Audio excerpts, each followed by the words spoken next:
નમસ્તે મિત્રો, આપ જુઓ છો આ છે જાસૂદનું ફૂલ, જેને આપણે જાસૂદ કહીએ છીએ. તેને ગુડહલ પણ કહેવામાં આવે છે.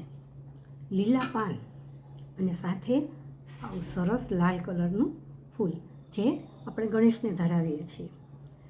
આયુર્વેદ એક મહાન ગ્રંથ છે. એનાથી વધારે આપણને આપણા પૂર્વજો ઋષિઓ આપણને સમજાવી ગયા છે કે એક કુદરતનું, નેચરનું કોઈ પણ ક્રિએશન, કોઈ પણ વસ્તુ ખાલી એક દુર્વા જેવી નાની તણખલું હોય તો એ પણ નકામું નથી.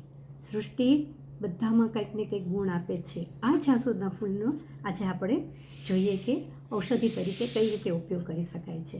આ ખીલેલા ફૂલને કહે છે જપાકુસુમ સંકાસમ કાશ્યપેય મહાદ્યુતિમ તમોરી સર્વપાપઘ્નમ નમામિ દિવાકરમ.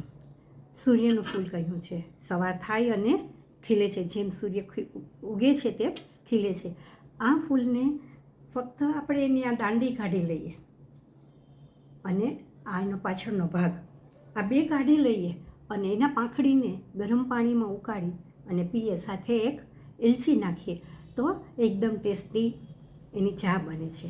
આ ચા પીવાથી હાઈ બીપી નોર્મલ થાય છે. સાથે સાથે કોઈને વિટામિન ડીની ડેફિશિયન્સી છે તો એ પૂરી થાય છે.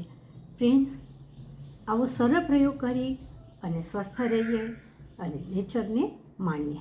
સ્વસ્થ રહો એ શુભેચ્છા.